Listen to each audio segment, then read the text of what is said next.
Hello Khidr বিদির ভাই বোনেরা, আসসালামু আলাইকুম। কি অবস্থা, কেমন আছেন? নিশ্চয়ই ভালো আছেন। তো আজকের এই যে চেহারা শুরু দেখে বুঝতেছেন আমি আজকে কই আইছি, ঢাকা শহরে আই পড়ছি। আজকে আয়ার পরে ভাই সকালবেলা ভাই সে খিদা লাগছে, মাথা নষ্ট। আগে পিছে কিছু দেখলাম না, আয়া ঢুকে গেলাম গা পূর্ণিমা রেস্তোরাঁয়। ঢুকে সাইরা কইলাম যে কি আছে, খিচুড়ি বোনা আর হচ্ছে গরুর গোস্ত। আমি কই তাড়াতাড়ি দেন, শৈলের মাংস লাভ পারতাছে। তো আমি আর দেরি টেরি করলাম না, সুন্দর কইরা যে গরুর গোস্ত আর এই যে বোনা খিচুড়িটা একটু মাহায়া মুহায়া সুন্দর কইরা বিসমিল্লাহ বলে টপাক করে গিলাইলাম। তো এই যে শুরু হয়ে গেল জাপানি ইঞ্জিনের কাজ কারবার। মানে আমি খাইতে বলে তো 2-3 প্লেটের মানে না। তো আমিও দেখলাম যে গরুর গোস্ত যখন তো মাথাই নষ্ট মাম্মা। তো এর ভিতরে দেখলাম যে শশা মশা এনো এনো যা আছে সব দিয়ে গেল। তো আমিও একটু খামসাই টামসাই লই লইলাম, কারণ কুম্বালা লোমু আর না লোমু ভাই, কুম্বালা খামু আগে ফাগস্তলি মানে নিমু, না হইলে তো শৈলের এই কাফনি বন্ধ হইতো না। তার গরুর গোস্তের গন্ধ ভাই অস্থির।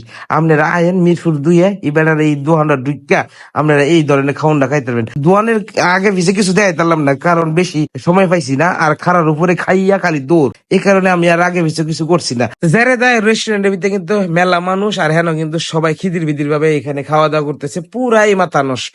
আর খাইতো না কেরে, খাউন যদি টেস্টের হইতে খাইতো না কেরে। এই যে খিচুড়িটা দেখতেছেন, খিচুড়িটা দেখতে যেরকম খাইতো আরো বেশি টেস্ট। আর এটার লগে গরুর গোস্ত, গরু গোস্তের যে গন্ধটা ভাই মাথায় নষ্ট, পুরো পাগল করে দিবে আপনারে। তো যাই হোক, এত কথা কইতাম না, খাউম লাগবো, খাইতাছি।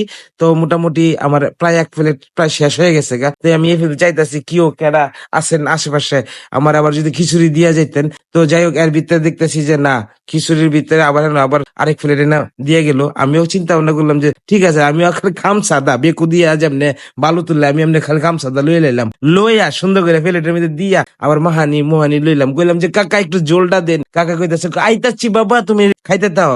তো আমিও খাইয়া লই আহি, কাকা আইবো না, এই যে ঝোলও দিয়ে গেল গা। তো যাই হোক, আমি আবার চামচ দিয়ে বাইরে কয়েকটা চামচ ঝোল টোল লই লইলাম, সৌরা সৌরা সৌরা লই লইলাম।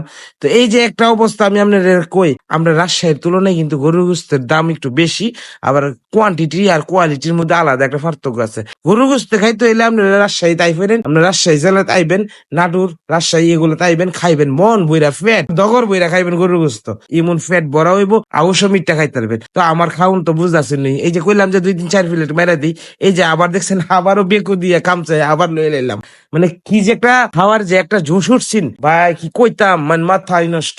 এই যে খাউনের যে ডগ ডগ কি বুঝেন, খাউনের যে ধরন, এই ধরন দেখলে তো আপনার খাওয়ার রুচি বাড়বো। যাই হোক, আবারও একটু হালকা করে 2 চামচ বাড়ি দিয়া জোলটা বা সৌরাটা লয়ে লইলাম। সৌরা তো আপনারা চিনেন না, যাই হোক আজকে তো চিনেন। সৌরা মানে ঝুল, ঝুল মানে হচ্ছে মৌ, তো মৌ মানে কি সৌরা। তো যাই হোক, এর ভিতরে আমার যে অবস্থা মোটামুটি ভালোই, 3-4 প্লেট খাই লাইছি। খাওয়ার ভিতরে এত কিছু করার সময় নাই, তবে গরুর গোস্ত আর খিচুড়িটা খায় আজকে তৃপ্তি পাইছি, মনের মধ্যে একটা শান্তি পেলাম। যাক, মিরপুরের ভিতরে খাওয়ানোর একটা জায়গা আছে, মানে মিরপুরের 2 নম্বরে পূর্ণিমা রেস্টুরেন্টে আয় পড়বেন, নিজে এবং বন্ধু বান্ধব লয়ে আয় সুন্দর কইরা খাইয়া লাইবেন। তো খাওয়া তো মোটামুটি শেষ হয়ে যায়, লেবুটার মধ্যে একটু হালকা লবণ ছিটাই দিয়া 2টা দাঁতের ফালির মধ্যে ফালায় চিপ দিয়ে খাই নিলাম। তো ভালো থাকবেন, সুস্থ থাকবেন, আল্লাহ হাফিজ।